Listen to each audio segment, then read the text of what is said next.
আপনি কেন আওয়ামী লীগে জয়েন করছেন? এই মুহূর্তে তো আওয়ামী লীগ বলতে কিছু নাই বাংলাদেশে, এটা বর্তমান সরকার এবং এনসিপি বিএনপি সবাই বলে। আর যেখানে আওয়ামী লীগ কোথাও দাঁড়াতে পারছে না, কথা বলতে পারছে না, সেই জায়গায় হঠাৎ করে আসলে দেখেন, এই দেশে এখনই তো সময় আওয়ামী লীগে জয়েন করার, এখনই সময় ঘুরে দাঁড়াবার। কারণ আওয়ামী লীগ যখন ভালো আছে তখন আওয়ামী লীগে যাওয়ার মানে হলো আপনি তেলবাজ, চাটুকার, আপনি সুবিধাভোগী, আপনি ক্ষমতা লোভী, আপনি পেশি শক্তি লোভী। এখনই সময় দল দেশের স্বার্থে আদর্শকে লালন করার জন্য, এখনই সময় বাংলাদেশ আওয়ামী লীগে যারা পদ লোভী না, ক্ষমতা লোভী না, দেশপ্রেমে উদ্বুদ্ধ, মুক্তিযুদ্ধের সপক্ষে শক্তি, ধর্মনিরপেক্ষ প্রতিটি নাগরিকের এখনই সময় বাংলাদেশ আওয়ামী লীগে জয়েন করা। ঠিক সেখান থেকে, এই চেতনা থেকে উদ্বুদ্ধ হয়ে আমার বাংলাদেশ আওয়ামী লীগের সমর্থক হিসাবে আমার কথা বলা। কোন সময় দেশ এবং জাতিকে মুক্তিযুদ্ধের সপক্ষে শক্তি হিসাবে, মুক্তিযুদ্ধের সপক্ষের আদর্শে এবং ধর্মনিরপেক্ষতার আদর্শে থাকা প্রতিটি বাঙালি বাংলাদেশিদের এখন রাজনৈতিক দল দেখার থেকে সবচেয়ে বেশি প্রয়োজন দেশপ্রেমে উদ্বুদ্ধ হয়ে মুক্তিযুদ্ধের বিরোধী শক্তি, ৭১ বিরোধী শক্তিকে প্রতিহত করার এখন সময়। তাই দলন্ধতা, ধর্মান্ধতা সেটা ত্যাগ করে বাংলাদেশ আওয়ামী লীগের ছায়াতলে আসবেন আদর্শে অনুপ্রাণিত হয়ে। আপনি কথাটা খেয়াল করেন, আদর্শে অনুপ্রাণিত হয়ে। কারণ বাংলাদেশ আওয়ামী লীগ মুক্তিযুদ্ধের সপক্ষে শক্তি, ধর্মনিরপেক্ষতা বিশ্বাসী একটি রাজনৈতিক দল। তাই সময় কোথায় যাচ্ছে, স্রোত কোথায় যাচ্ছে, এটা স্রোত পরিবর্তনের সময় না, গতিপথ পরিবর্তন করিবার সময়। নদীর গতিপথ পরিবর্তন করে দিবেন, দিক চেঞ্জ করে দিবেন। তাই দেশ এবং জাতি অলরেডি তারা বুঝতে পারছে যে আসলে এখন দলান্ধ, ধর্মান্ধ হওয়ার সময় না। মুক্তিযুদ্ধের বিপক্ষের শক্তিকে মাথাচাড়া দিয়ে এ বাংলার মসনদে উঠার আগেই তাদেরকে প্রতিহত করার সময়। তাই বাংলাদেশ আওয়ামী লীগ এবং মাননীয় প্রধানমন্ত্রী শেখ হাসিনা আদর্শে অনুপ্রাণিত হয়ে অবিচল থাকার নামই বাংলাদেশে ১৯৭১ সালের মুক্তিযুদ্ধের পক্ষে, মুক্তিযুদ্ধে অংশগ্রহণ করা প্রতিটি বাঙালি এবং বাংলাদেশি তারা আজ এটাই করত। আপনার সাথে কি আওয়ামী লীগের নেতাদের কারোর সাথে কথা হয়েছে এরই মধ্যে, দুই একদিনের ভিতরে? এই আজকে কথা হয়েছে। আজকে আওয়ামী লীগের কি কোনো সেন্ট্রাল লিডার নাকি আপনার এলাকার কোনো নেতৃবৃন্দের সাথে কথা হয়েছে? আজকে এলাকার নেতৃবৃন্দ, ছাত্রলীগ সভাপতির সাথে কথা হয়েছে, জাহাঙ্গীর কবির নানক স্যার কথা বলার কথা আজকে রাতেই। এই মুহূর্তে এটা ধরেন আমার এই প্রশ্ন সাথে লক্ষ লক্ষ আওয়ামী লীগ না, শুধু সারা বাংলাদেশে অনেক মানুষ যারা ধরেন এই রাজনীতি নিয়ে সামান্য চিন্তা করে, তাদের মধ্যে একটা প্রশ্ন জাগে। আপনি বলছেন এখন আপনি আওয়ামী লীগ করবেন, হয়রাজ যেখানে আওয়ামী লীগ এখন নাই, বা আপনার যদি এই যে ফেব্রুয়ারিতে যদি নির্বাচন হয়, তাহলে সেই নির্বাচনে কি আপনারা হয়তো কেউ স্বতন্ত্র প্রার্থী, যেহেতু আওয়ামী লীগ নাই, নির্বাচনে নাই, নৌকা প্রতীক নাই, স্বতন্ত্র প্রার্থী হয়ে নির্বাচন করার জন্যই কি আপনি ডিক্লারেশন দিয়েছেন যে আপনি আওয়ামী লীগে আসছেন? আপনার প্রশ্নটা যদি না বুঝেন আমাকে আবার বলতে পারেন, আমি আপনাকে আবার। না বুঝেছি, আমি ক্লিয়ারলি বুঝেছি। আপনাকে বলি, বাংলাদেশ আওয়ামী লীগ যদি এই নির্বাচনে, আমার বক্তব্যটা হলো বাংলাদেশ আওয়ামী লীগ ব্যতীত বাংলাদেশে কোনো নির্বাচন হয়নি। আর যদি হয়েছে, সেই নির্বাচনে মসনদে কেউ থাকতে পারেনি। আর যদি নির্বাচন হয়, আমরা যদি সেই নির্বাচনকে প্রতিহত না করতে পারি, বাংলাদেশ আওয়ামী লীগ যদি মাননীয় প্রধানমন্ত্রী মনে করেন যে এদেশের এই নির্বাচনে প্রতিনিধিত্ব করার মতো অবস্থা বাংলাদেশ আওয়ামী লীগের নাই, তাহলে প্রশ্নই আসে না এই ধরনের কোনো নির্বাচনে নিজেকে অংশগ্রহণ করানোর। সেই সাথে বাংলাদেশের প্রত্যেকটি কর্মী সমর্থক বাংলাদেশ আওয়ামী লীগের, তাদের সবাইকেই বলবো যে যদি আমরা নির্বাচনে বাংলাদেশ আওয়ামী লীগ উপস্থাপিত হতে না পারে নৌকা মার্কা নিয়ে মাননীয় প্রধানমন্ত্রী শেখ হাসিনার নির্দেশে, আপনারা প্রত্যেকেই ভোটদান থেকে বিরত থাকবেন, প্রত্যেকেই ভোটদান থেকে বিরত থাকবেন। যদি আওয়ামী লীগ নির্বাচন করতে না দাঁড়ায় তাহলে কি উনি স্বতন্ত্র নির্বাচন করবে কিনা? না, প্রশ্নই আসে না। ভাই আমার প্রশ্নটা করেন, ভাই আমার প্রশ্ন না না না না, আমি উত্তরটা দেই উনাকে রেসপেক্টিভলি। উনার এই কথাগুলো বলা দরকার ছিল। আমার যে আর্থিক অবস্থা আর বাংলাদেশে নির্বাচন করতে গেলে যে ধরনের আর্থিক সঙ্গতি প্রয়োজন, বা আর্থিক সঙ্গতি যদি থাকতো, তথাপি আমি এই নির্বাচন কখনো করব না। বরঞ্চ শেষ মানুষটা পর্যন্ত যদি আমার কথা বলার সুযোগ দেয়, আমি জাতিকে বলবো এই নির্বাচন আসুন, আমরা বন্ধ। হচ্ছে যে ঘর পোড়া গরু সিঁদুর দেখলে ডরায়। জি জি, যেমন বাংলায় বলি যে ওই যে চুন খায়া পান পোড়া গেলে এরপরে দই দেখলো মনে হয় যেন চুন। এই জন্যই কিন্তু ওই যে আপনাকে প্রশ্নটা করা যে আপনি কি আমাদের ভোট ব্যাংক কিনতে আসছেন কিনা, যে প্রশ্নটা আপনি ক্লিয়ার করলেন। আমি আপনাকে আর একটু সহজ করে বলি। আপনি হিন্দু সনাতনী ধর্মীদের যদি তাদের যতই মূর্তি পূজাকে আপনি পাহারা দেন না কেন, আমাদের দেশের সনাতন ধর্মীরা জানে যারা একই ধর্মের মধ্যে মাজার ভাঙছে তারা কিভাবে মূর্তি পূজাকে। আসলে বাংলাদেশ এবং বাঙালি, এইখানে আমাদের যে চিন্তা চেতনাটা ছিল ৭১ থেকে, বা ধরতে পারেন 1947 থেকে, 47-এ যে দ্বিজাতিত্বের ভাগ হয়েছে দেশ, তখন আমাদের দেশের সাধারণ মানুষের একটা স্বপ্ন ছিল ধর্ম ভীরু। আমাদের ভিতরে ছিল পাকিস্তান যদি আমরা হই, আমাদের স্বপ্নের বাংলা গড়তে পারবো। আফটার 1947 এর বেশি দিন যায়নি, আমাদের সেই স্বপ্ন ব্যর্থ হয়েছে। আফটার 1971 এই একই অবস্থায় দেশ হেঁটেছে। এখানে বিগত সরকার আমলেও আমাদের চিন্তা চেতনাটা একই রকম ছিল যে একদিন হবে সোনার বাংলাদেশ, একটি নতুন বাংলাদেশ পাবো।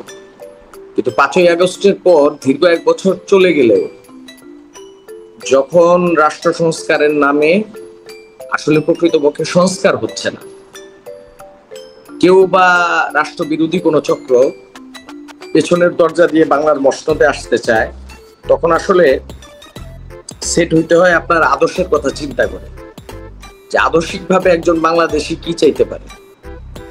আদর্শিকভাবে একজন বাংলাদেশি যা চেয়েছেন, সেখানে সেই প্ল্যাটফর্মে বাংলাদেশ আওয়ামী লীগের বিকল্প ছিল না। কারণ বাংলাদেশ আওয়ামী লীগ মুক্তিযুদ্ধের সপক্ষের শক্তি, বাংলাদেশ আওয়ামী লীগ ধর্মনিরপেক্ষতায় বিশ্বাস করে।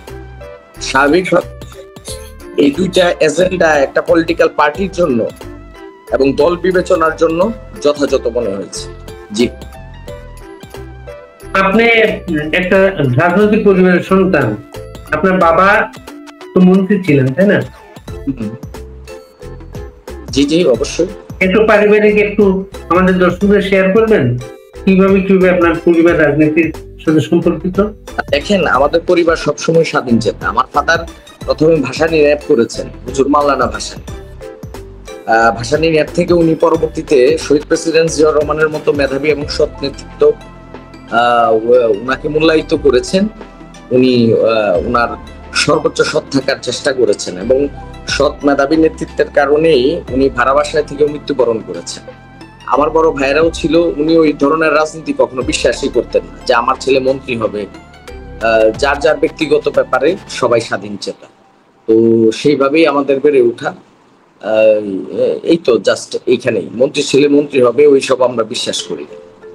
মানে এই আপনি পারিবারিক ভাবে বিএনপি রাজনীতির সাথে সম্পৃক্ত হন, আর তো কোনো সংগঠনের কোনোদিন যান নাই?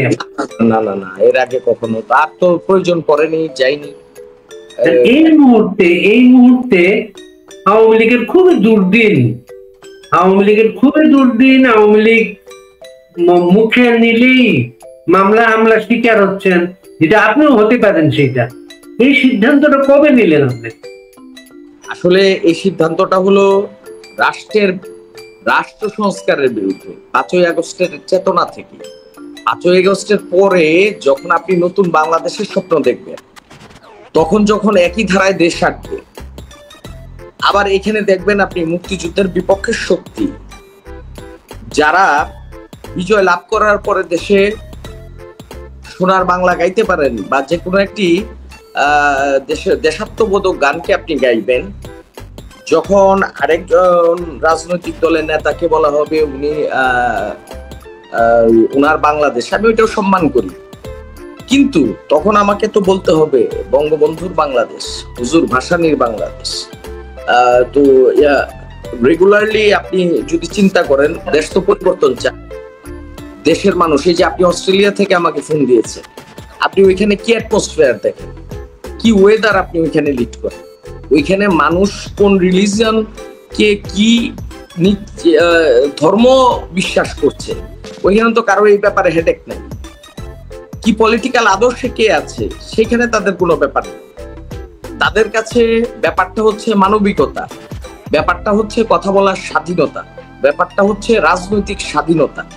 তো যুগের সাথে তো আপনাকে তাল মিলিয়ে সামনের দিকে এগিয়ে যেতে হবে, তাহলে নতুবা দেশ এবং আন্তর্জাতিক সম্প্রদায়ের সাথে যে ডিফারেন্স আমাদের দেশে আছে ইউরোপ আমেরিকার সাথে, তাহলে সেই ক্ষেত্রে আপনি সোনার বাংলাদেশ কিভাবে করবেন?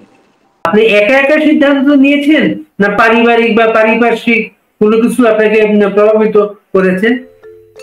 না, এই বিষয়টা যেহেতু রাজনৈতিক দল আমি করব, রাজনৈতিক আদর্শে আমি বিশ্বাসী, আমি পরিবার সহ আমার পরিবারের কেউ এখানে এটার সাথে জড়িত না, শুধুমাত্র আমার স্ত্রী আছেন। আমার স্ত্রী আমাকে সমর্থন করেছেন, হ্যাঁ তুমি যেই ধরনের মানুষ, তুমি যেই ধরনের সিদ্ধান্ত নিচ্ছ তুমি ভেবে দেখতে পারো। জি, এখানে আমার পরিবার কারোর সাথে আমার রাজনৈতিক বিষয়ে কথা বলতে হবে এই ধরনের কোনো বাউন্ডারি আমার কখনো ছিল না, আজও নাই, আর ভবিষ্যতেও থাকবে না আশা করি। আপনার স্ত্রী কি রাজনীতির সাথে জড়িত? না না না না, আমার স্ত্রী হাউসওয়াইফ। হাউসওয়াইফ। আর এই যে সিদ্ধান্তটা নেওয়ার ব্যাপারে স্থানীয় আওয়ামী লীগের তার সাথে আপনার আলাপ হয়েছে? না না না না, কেউ সম্ভবত নাই ওইখানে, না?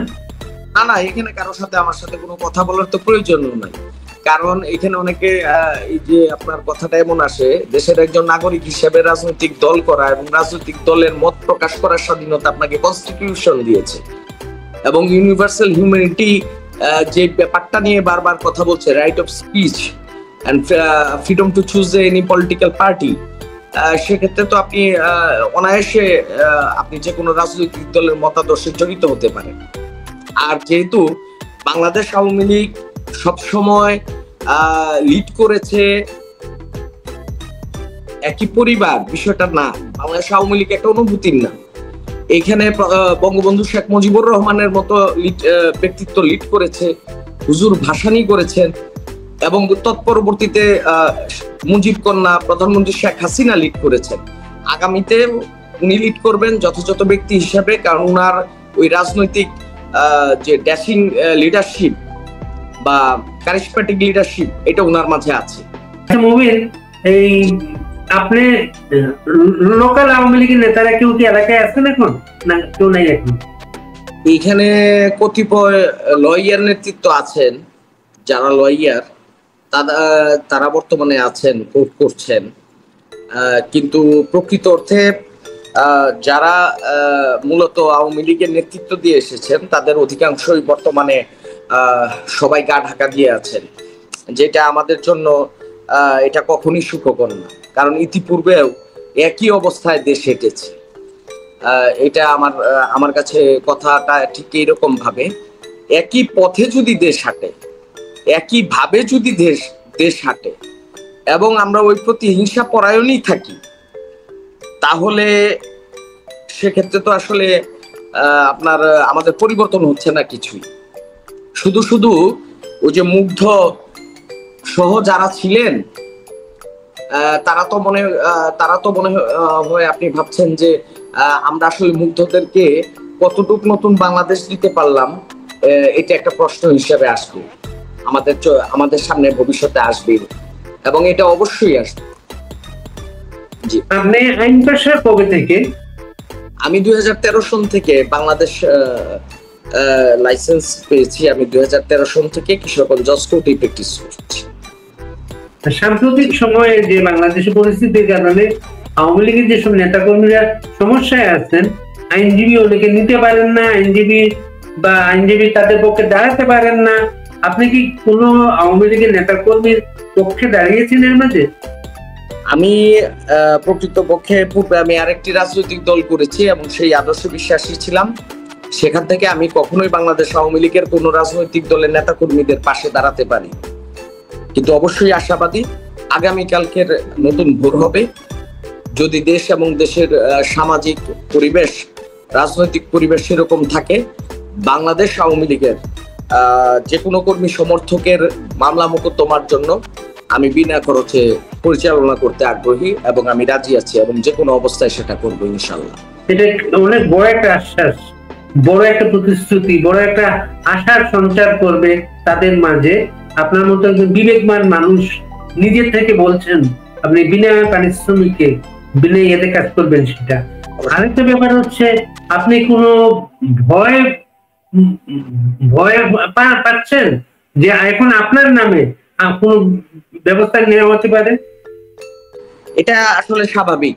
আমি বিগত সরকার আমলেও যেহেতু একটা রাজনৈতিক দলের কর্মী ছিলাম, বাংলাদেশ যদি একই পথে হাঁটে, বাংলাদেশ যেভাবে ছিল যদি সেভাবেই থাকে, তাহলে অবশ্যই ভয়ের কারণ আছে। কিন্তু আপনাকে একটা কথা জানতে হবে, যারা মুক্তিযুদ্ধে অংশগ্রহণ করেছিলেন তারা তো এই ভয়ের ব্যাপারটি পাননি। তারা জানতেন এখানে জীবন বাজি রাখতেই হবে। তাই জীবন যখন আপনাকে বাজি রাখতে হবে, যখন স্রোতের বিপরীতে আপনাকে হাঁটতে হবে, তাহলে মৃত্যুকে আপনার আলিঙ্গন করেই এদেশের লক্ষ লক্ষ যুবক, শ্রমিক, মেহনতি মানুষ এদেশের স্বাধীনতার জন্য ঝাঁপিয়ে পড়েছিল প্রিয়। এবং আজও যখন আমাকে নামতে হবে, এটা নামার আগে আমি বারবার ভেবেছি আমি ভয় পাওয়ার লোক না। আমি আমার ডেস্টিনেশনটা জানি এবং দেশ যে সঠিক পথে আগাচ্ছে না, সো আমার তো চিন্তা থাকবে স্বাভাবিক, আমার পরিবারের চিন্তা থাকবে, আমার আত্মীয় স্বজনের চিন্তা থাকবে, আমার বন্ধু বান্ধবের চিন্তা থাকবে, আমার শুভাকাঙ্ক্ষীদের চিন্তা থাকবে। কিন্তু আসলে প্রকৃতপক্ষে দেশ জাতির প্রয়োজনে 7ই মার্চের রেসকোর্স ময়দানে যখন বঙ্গবন্ধু শেখ মুজিবুর রহমান বক্তব্য রাখেন, তখন অবশ্যই উনিও জানতেন উনার পরিণতি কোন দিকে যাচ্ছে। এবং বাংলাদেশ আওয়ামী লীগের তদানীন্তন যে সকল নেতৃবৃন্দ বাংলাদেশের স্বাধীনতার নেতৃত্ব দিয়েছেন তারাও জানতেন, এবং বাংলাদেশ আওয়ামী লীগ ছাড়াও যারা মুক্তিযুদ্ধের পক্ষে অবস্থান নিয়েছিলেন তারা প্রত্যেকেই জানতেন তাদের পরিণতি কোন দিকে যাচ্ছে। কিন্তু আগামীর বাংলাদেশ নির্ভর করবে অ্যাডভোকেট ফয়জুল করিম মুবিনের মতো ছেলেদের নিরাপত্তার উপরেই বিবেচনা করে বাংলাদেশ কোন পথে হাঁটছে এটা আপনারাও সুদূর অস্ট্রেলিয়া থেকে দেখে নিতে পারবেন।